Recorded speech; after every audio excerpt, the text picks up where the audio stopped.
The reason for driving the Dalton Highway, in addition to wanting to cross the Arctic Circle and see the Brooks Range, was to visit the northernmost national park. Gates of the Arctic National Park is one of the 5 national parks in Alaska I was able to visit while working in Denali for the summer of 2024.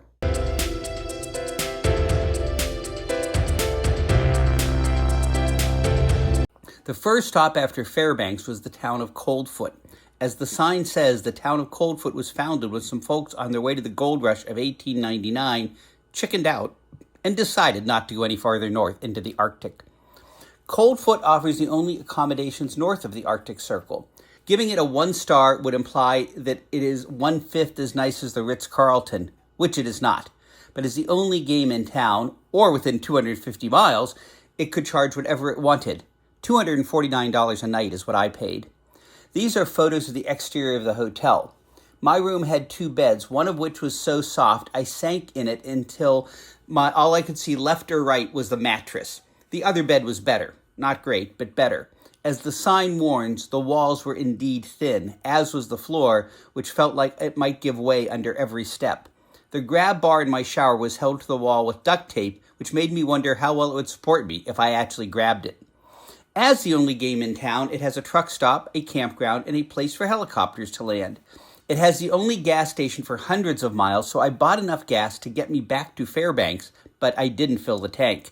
I have never paid so much for gas per gallon. I had been warned to bring my own food because the food in the restaurant might not be the freshest given the distance it had to travel, and I had been warned it would be expensive. There was a microwave in the lobby of the hotel, and a few people passing by complimented me on my choice of self-sufficiency when they saw what I was eating. The sign talking about long-distance travelers on the Dalton Highway was true. I saw an antique car that had driven from Brazil and was bound for the Arctic Ocean. Given the harsh conditions on the Dalton Highway, I felt sorry for that old automobile. There were a few signs at the motel that I was likely not to encounter anywhere else on Earth. One was a notice to lynx trappers, and the other addressed sheep hunters. The sheep in question were Dall sheep, the white cousins of the bighorns that live in the lower 48. Denali National Park was created primarily to protect Dall sheep before it was known that other populations of these white animals existed in other parts of Alaska and the Yukon that had not yet been visited by white people. My real goal was not to spend a few days in Coldfoot, not that there would have been anything to do for a few days there, but to see Gates of the Arctic National Park. The problem is that the national park has no roads or trails or signage. It is a large chunk of land that is meant to be kept as wilderness. You can fly over it. You can even fly to an airstrip in the park, but any of those flights are very expensive. But it's not possible to drive to the park. It is possible to walk in, so that was my plan. There is no infrastructure within the park. Even the park visitor center is outside the park boundaries. I stopped at the visitor center to ask a ranger about my approach to be able to set foot in the park. She said most people cross the Kayakuk River at Weisman and then hike about 5 miles up a wash to a lake. Once you have reached the lake, you are definitely within the park boundaries. After telling me this route, she strongly advised me not to take it. In fact, she said if I did, she would like me to leave a note on my windshield listing my next of kin because they would not come looking for my body. The recent heavy rains, it had rained my entire drive up the Dalton Highway, leaving my car looking like it had been through a chocolate car wash. The river was pretty much impassable unless I was willing to swim several branches of a braided river in the frigid waters against a strong current. She told me that the wash, which was usually dry or holds barely a trickle at this time of year, was a torrent as well. This is a video of the river at Wiseman. Yeah, I don't think I could have afforded it here. Plan B. She suggested driving along the Dalton Highway 100 miles or so to a few places she pointed out on a map where I could find a place to park and bushwhack toward the mountains. She said by the time I reached the trees, I was likely within the park boundary, and certainly by the time I reached the mountains, I would be. The ranger advised me to exercise caution because some areas were pretty much unpassable due to the soft, spongy ground. Another place I stopped and scouted out had mud that looked and responded like wet cement. Other areas, she warned me, had tussocks, mounds of weirdly cohesive grass that seemed designed to break ankles. A few places where I looked for a route, the river was between me and the mountains, so I had to find a spot when the river was on the east side of the road. After trying a few spots, I found parking along the road and set off with my hiking poles, which I figured would help me negotiate the tussocks.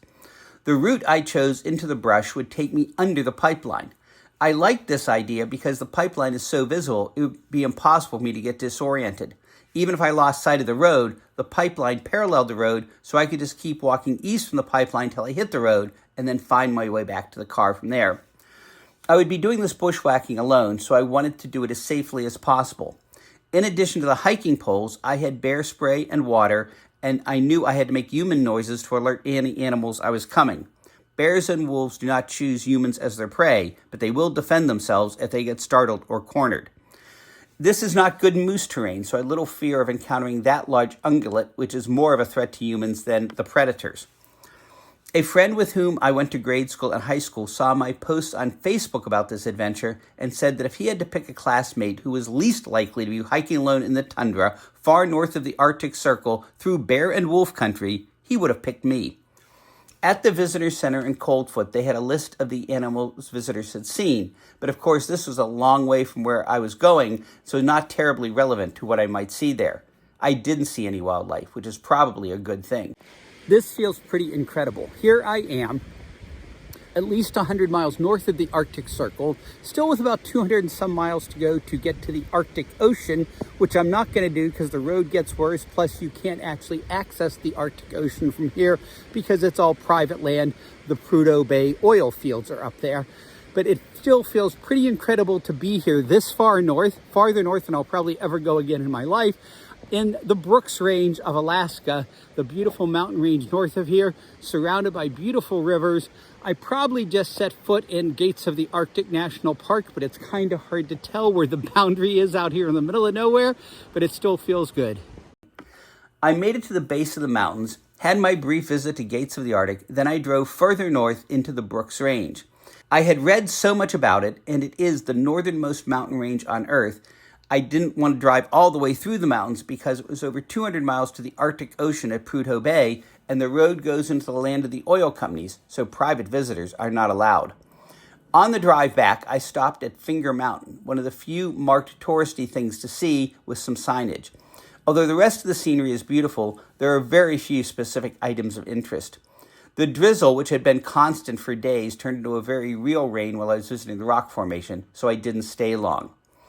A little aside, I used to watch old Western movies and wonder how Wyatt Earp could run into people in Tombstone who he knew from Dodge City 850 miles away. But as few white people as there were in the Old West, I guess there were only a few people they could encounter. I found this out in Alaska, where I'd run into people in Fairbanks, over 100 miles from Denali, or in Anchorage, over 250 miles from where I had met them in Denali, so it should not have surprised me too much to run into a park ranger at the Arctic Interagency Visitor Center in Coldfoot, who I had met several weeks earlier at the Denali Visitor Center. There are only so many places in Alaska where people can congregate in that vast emptiness. I passed several cars that had run off the road. Two in particular were totaled and badly messed up. I wondered how or why anyone would get up that much speed on this road. One was very recent, maybe a 5-year-old Mustang with a sporty paint job. At one point, I did get going a little fast, relatively speaking, maybe 20 miles an hour, and I could feel the car mudroplaning. Rather than gliding on top of water, it was gliding on top of very slick mud. I was going uphill, so it sort of caught me by surprise. I tapped the brakes, and that made it worse. As much as I didn't want to speed up, I gently applied the gas to get the wheels moving again so I'd have some control of the car until I found some firmer ground, and it worked. I kept to a much slower speed after that.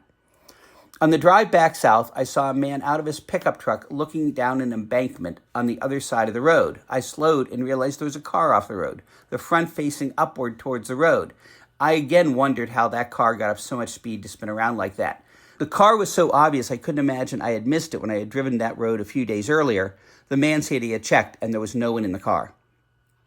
I drove back to Coldfoot to spend the night before returning to Fairbanks and then Denali. There'll be more about my Alaska adventures in future episodes, but next time on Walts Wanderings, come along as I visit a very different national park, the Channel Islands off the coast of Southern California. Subscribe so you don't miss it.